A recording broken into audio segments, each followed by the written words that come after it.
On est de retour avec un grand conférencier, Marc Fisher, auteur, conférencier international. En passant, Marc Fisher, merci beaucoup de venir à mon émission. On s'était déjà vu un petit peu dans le passé, puis là, c'est un honneur de t'avoir. Hey, Marc, explique-moi en 2-3 mots, tu es conférencier depuis toujours. Comment tu as commencé exactement? Non, en fait, moi, je suis un peu un auteur qui fait des conférences parce que je fais quand même 2-3 livres par année. Donc, ça a commencé. 2-3 livres par année. Oui, Wow. donc j'écris une dizaine d'heures par jour, des fois 7 jours par semaine. Ma femme est très patiente. Donc, c'est surtout avec le Millionnaire qui a été OK. mon premier livre qui a eu un très, très grand succès. Que là, j'ai commencé à recevoir des demandes de conférences. J'ai commencé à faire. Je me vois plus quand même comme un auteur qui rencontre son public. Donc, je fais des conférences basées sur le succès, basées sur la série du Ça, c'est Millionnaire. le genre de conférence que tu donnes, c'est Entre ça? autres. Puis je fais OK. aussi des ateliers d'écriture, ça j'aime ça. Donc, essayer d'enseigner comment j'écris pour aider les gens à écrire. Il y a plein de gens. Mais c'est des conférences qui donnent sur quoi exactement? Sur... Ben, mettons, dans la série du Millionnaire, c'est vraiment des conférences sur le succès, aussi OK. beaucoup axées sur la liberté. J'ai fait Tu es un livre homme qui à s'appelle- succès aussi, là. Ça va bien. Il y a des bonnes années, des moins bonnes années, comme dans toutes les carrières, mais je dure depuis quand même une Ça fait trentaine longtemps là, d'années. que tu roules Oui, c'est ça. ta business, là. Puis là, je commence à penser que je peux faire des bons livres. C'est drôle parce qu'on s'améliore comme le vin. Combien de livres? À combien de livres t'es rendu? Une soixantaine de livres, là, c'est un peu... 60 ouais. livres, wow! Des fois, je me dis que c'est un peu une maladie mentale, là, mais, Ça n'arrête pas. C'est comme celui qui a comme 8 baccalauréats ou 3 doctorats, là. oui, c'est ça. Il y a des gens, là, l'autre jour, une personne me dit, je suis épuisé, j'ai fait ma thèse de maîtrise. J'ai dit, moi, je la fais 2-3 fois par année. Donc, comment tu as impacté impacté beaucoup de personnes? Oui, c'est étonnant. Comme à un moment donné, je rencontre Serge Beauchemin, il vient, le Dragon, il vient à un de OK. mes ateliers d'écriture, puis il me dit, Marc, il dit, j'ai lu Le Millionnaire à 20 ans, puis je me suis dit, à 40 ans, je vais être millionnaire, puis il dit, ça a marché. Fait que là, il dit, ah, Ça, je te remercie. c'est ton premier livre, ça?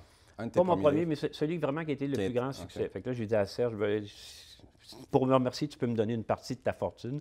Mais j'ai eu tellement. Non, mais j'ai eu souvent des commentaires comme ça. C'est surprenant ce qu'un livre peut faire à des La gens. différence dans une vie aussi, là. Oui, puis Des j'ai fois, eu une plein phrase de peut gens tout qui ont lu changer. mes livres, puis ont dit, ah, ça m'a donné l'impulsion pour écrire. Et puis, j'ai démarré, j'ai osé me lancer. Parce que souvent, ce qui retient les gens, c'est la peur de l'échec, ou aussi des fois la peur de compromettre une sorte de sécurité. Et puis aussi, comme là, mon plus récent ouvrage qui vient de paraître, Le Marchand de bonheur, bien, c'est vraiment toute ma pensée un peu sur comment moi je vois le bonheur, comment je vois la vie. Puis je trouve que c'est important parce qu'on vit, par exemple, je parle beaucoup du problème de la solitude. On OK. vit dans une société, même une société d'abondance, tout ça, mais il y a beaucoup disons, de misère morale, de misère mentale. Puis je trouve que des Surtout en fois, 2017, de plus en plus de monde font des oui, burn-out, c'est un comme peu ça. OK. paradoxal parce qu'on vit d'une société. En plus, au Québec, il fait tout le temps noir. Oui. Mais on vit d'une société d'abondance Ben oui. où on devrait se dire on a tout besoin pour être heureux, puis malgré tout, ça Mais fonctionne souvent, pas. le monde, ils ne se rendent pas compte de qu'est-ce qu'ils ont. Oui, ça Souvent, c'est quand tu vrai. voyages, moi, j'ai commencé à le connaître, à Oui, savoir oui. ça quand j'ai commencé à voyager dans des pays pauvres. Puis là, je me suis dit, wow, je suis vraiment Ah non, chanceux de c'est ce vrai, que c'est j'ai. étonnant. Des fois aussi, mettons, les gens se plaignent du système de santé. Je sais qu'il est imparfait, mais allez vous faire soigner à Cuba ou en Russie ou en Pologne, c'est sûr que vous allez revenir ici en courant. C'est sûr que Ouais. c'est imparfait, mais par contre, la population vieillit. C'est une quadrature du cercle, c'est impossible. Il faudrait... Tantôt, tu parlais de ton livre, Le Millionnaire. Je vois ici là, que tu as vendu plus que 5 millions Oui. d'exemplaires, puis dans 30 langues différentes. Oui, c'est ça. J'ai un bon agent à Londres. C'est vraiment ça qui m'a permis 5 millions de démarrer ma carrière, de me lancer, parce que c'est sûr que pour vivre de sa plume, il faut vendre des livres, puis il faut idéalement en vendre à l'extérieur du Québec, parce que le marché québécois est assez C'est saturé, restreint. il est tout Il petit. y a quand même des auteurs qui vivent en publiant seulement au Québec. Il y en a un bon nombre. Des auteurs jeunesse, India Desjardins, des auteurs qui font des polars. Il y en a, ben, Marie Laberge, il y en a qui ont eu des succès OK. incroyables, mais c'est sûr que être à l'étranger, ça facilite les choses.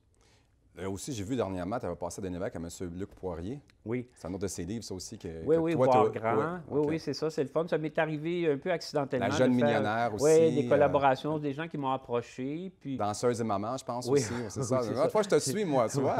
c'est ça. Donc, au départ, c'était pas quelque chose que je planifiais, mais c'est des gens comme, par exemple, pour Luc Poirier, je l'avais vu en conférence. OK. Je m'étais dit, ah, c'est vraiment génial comment il pense. C'est moi qui l'ai un peu convaincu. J'avais fait le livre aussi avec Eliane Gamache-Latourelle, Ben oui, la ben jeune oui. millionnaire. Elle, c'était elle qui m'avait approché. Donc, c'est Tous sûr des que livres à succès. En plus, tu as des gros. À fin de compte, quand quelqu'un veut écrire un livre où tu vois, tu veux être co-auteur, En passant par toi, il y a beaucoup de chance. Bien, ça aide, Ça aide probablement. beaucoup, là. Ça assure, Il y a une bonne visibilité aussi, hein. qualité aussi. Puis moi, ce qui compte le plus pour moi, c'est le message quand même. OK. Autant dans le cas d'Éliane Gamache que dans le cas de Luc Poirier. Je trouvais qu'il y avait un message exceptionnel qui pouvait aider les gens justement à se lancer, à faire des choses. Et donc, c'est le message. Si je trouve que le message est valable... T'aurais-tu un message pour adresser au public? Bien, peut-être d'apprécier justement ce qu'on a. Parce que moi, je me dis souvent, tu sais, on vit dans une société où il n'y a pas de guerre pour le moment, même si des fois le Canada est en guerre à l'étranger. On vit quand même dans une certaine abondance où on a des opportunités extraordinaires. Ne serait-ce que de pouvoir juste des sortir accrochés, du là, pays. c'est ça, ouais. Moi, j'ai un ami qui vit au Vietnam. Là, évidemment, il est tombé amoureux d'une Vietnamienne, mais il ne peut pas la ramener. C'est impossible. Il y a des pays où... Ah oui? Oui. Wow. Alors, nous, on a une chance. On peut circuler librement. Bon, maintenant, avec Donald Trump, ça commence à changer. Ce grand génie de la politique qui est en train de ruiner la réputation américaine. Je le dis facilement. J'espère qu'il ne va pas m'envoyer des gens de la CIA.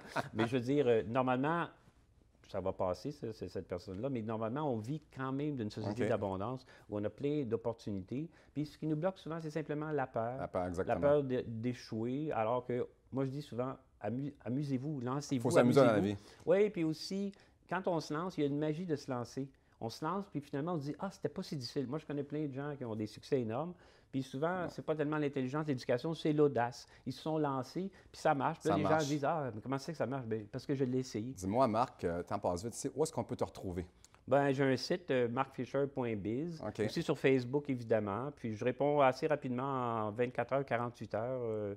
Aux demandes. Là, donc, merci beaucoup, Marc, de venir à notre émission. C'est un honneur. Puis je te lance un message. Si un jour que tu écris un livre et tu veux faire passer à l'émission, ça va me faire plaisir de te faire passer avec. Bien, avec plaisir. Merci beaucoup. OK, merci. Okay, nous, on se retrouve dans quelques instants avec notre prochain invité.